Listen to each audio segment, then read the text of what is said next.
Rotary because I'd come to know it as a community club, an organization here in town that was a bit of a nerve center. The club seemed to be involved in things that generated a lot of enthusiasm at times of the year, and so an opportunity came along. A Rotarian invited me to one of the meetings, and I was very happy to have that opportunity to go and get a look at what the club was like. In 1983, the real estate agent that I was dealing with at the time, Chris Simmons, was a member of Rotary, and he invited me to join. So it was basically a way for me to give back to the community, to meet people and become involved in the community. Well, in the first instance, because I was invited. A man I respected in town invited me to a couple of meetings and suggested that I should think about getting involved with Rotary. And he talked to me about the service aspects. And since I'd grown up in a culture of giving back to society and believing that we all have a debt of service to our society, it seemed like a natural fit.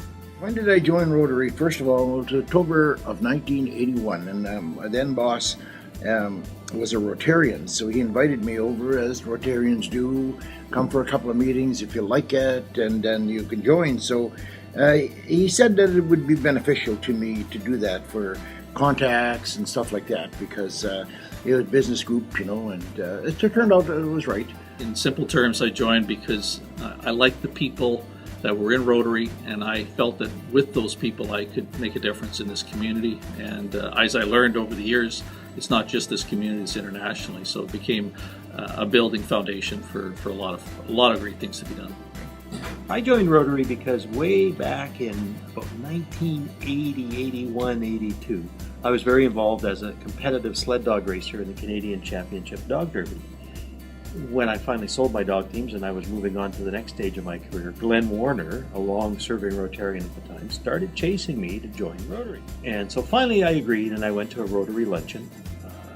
And at the very first luncheon I was at, I saw the kind of people I wanted to be working with, in that there's a young man in town, he's still here today. Back then he was probably not 10 years old, and he needed a new wheelchair. And in the process of getting the wheelchair, there was a government program that would pay for most of this wheelchair, but there was an $800 cash advance or down payment that the parents or the individual needed to make. And the parents had come to us at Rotary, I'm about to become the us, at Rotary saying, hey, could you provide $800? And Joey Severin, a long-serving Rotarian, stood up. He'd received the letter in the mailbox that morning, and he said, normally this would go to a committee and we'd consider it, but there's a deadline for this government funding. We've got to get on this. And another Rotarian stood up and said, yeah, but it should go to a committee for consideration. And somebody else stood up, I don't know who it was, and said, that's kind of like, no way, this has got to be done now. A decision needs to be made now. If, in fact, we as Rotarians can't make a decision on a lousy $800 to help this kid out, what are we doing here? And without any authority at all, somebody shouted, call the question. And everybody said, yeah, do it. And I said to myself at the time, I want to be involved with people like that who make stuff happen. And so there you go. I got into Rotary because I like people who can make decisions and figure it out later on if there's a financial cost. And here I am, I don't know, must be more than 25 years later.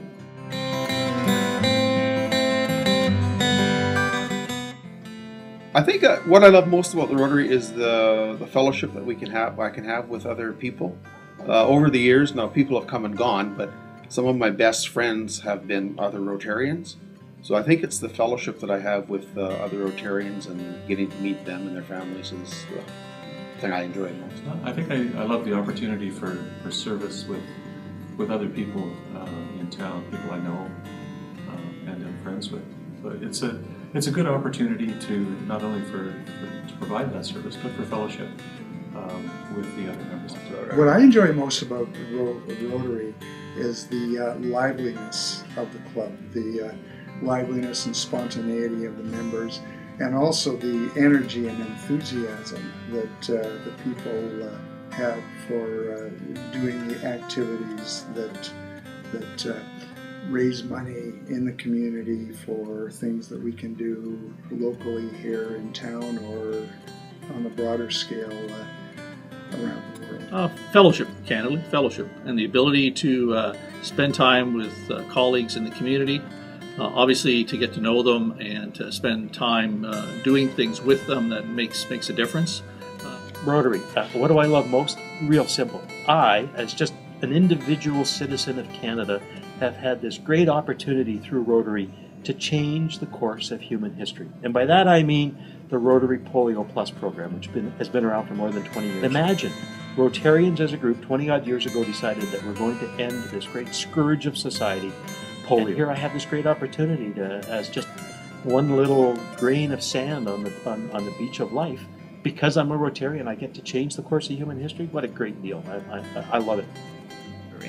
Well, I enjoyed very much the camaraderie that was there, and the public involvement, the community involvement. We seemed to be involved in so many things, fundraising for the community. It was a good group to belong to, because we were very busy doing community things, and we were all doing this together.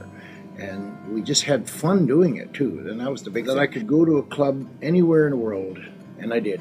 I was in Namibia, I was in Zimbabwe, and Gibraltar, and New York, and you name it, all across Canada. Every province in Canada I attended, including Quebec. I was at one meeting in Quebec.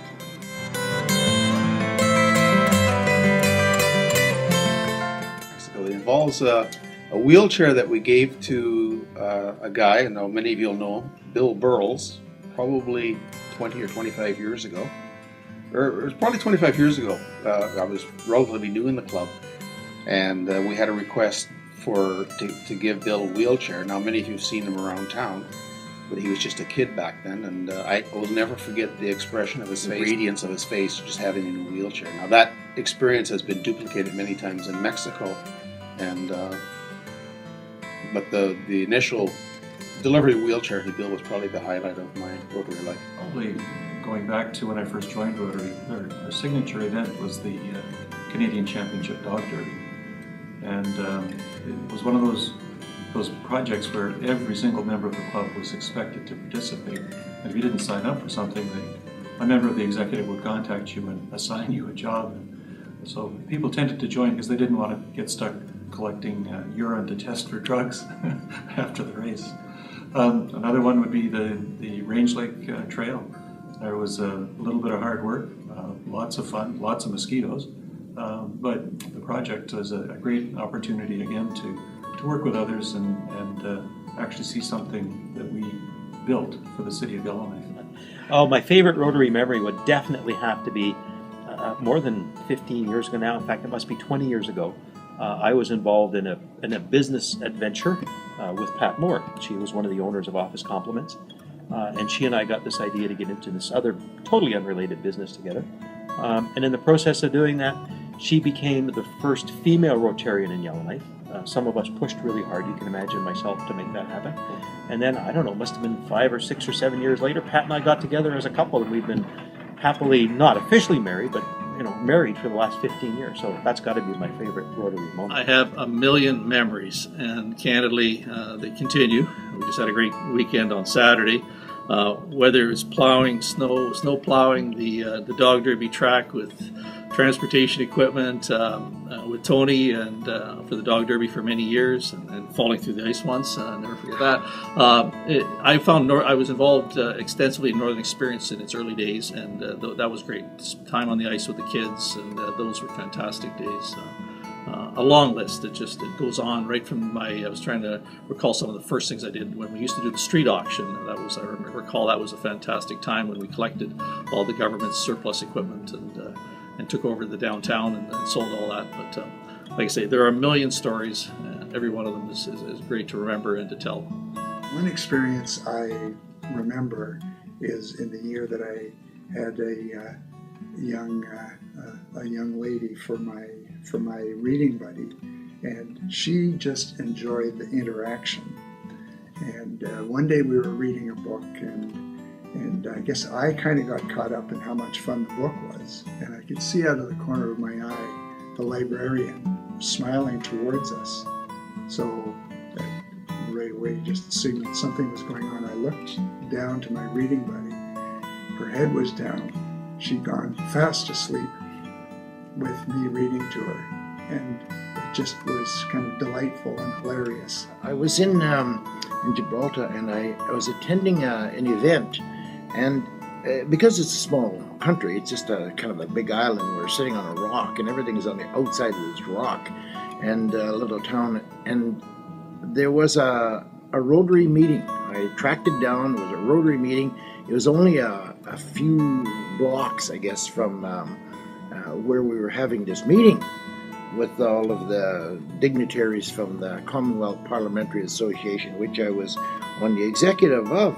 So I explained to the host that I had to leave early because I was going to go take a run down to the place where the meeting was going to be held, the Rotary meeting. She said, you can't go down there. She says, it's too far.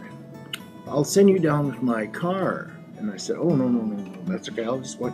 No, she said, she called her driver over. He's all dressed in cap and the whole works, gloves and all that. So I get into this great big limousine, and they drive me down, their little flag on the fender, and we stop at the door, and he gets out, and he opens the door, and people are all standing there, who's this dignitary coming to this meeting? You see, so I go there, and I attended that meeting.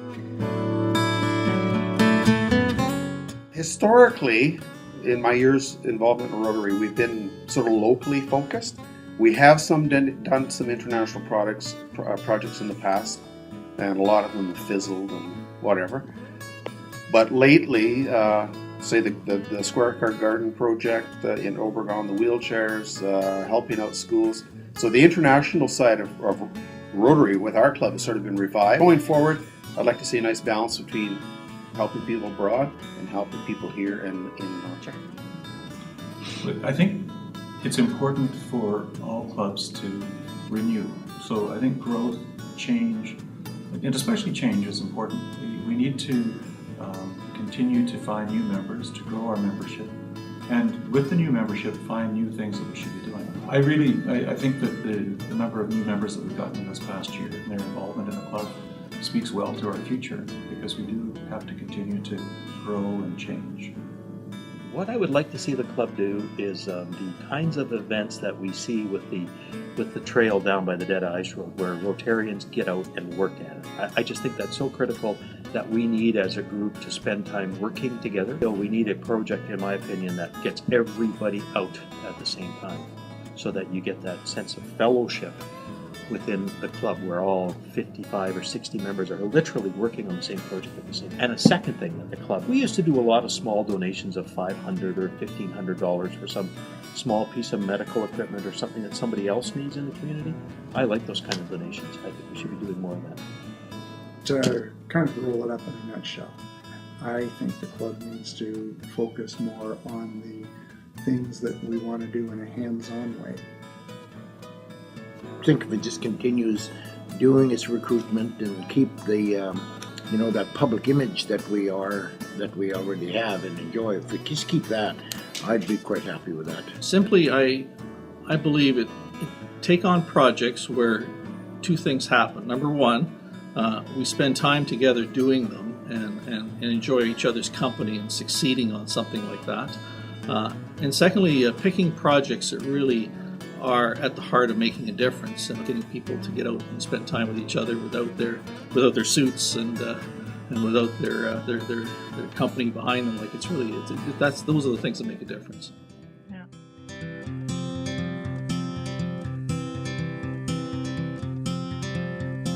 Hold on to me as we go, as we roll down this unfamiliar road. And although this wave is stringing us along,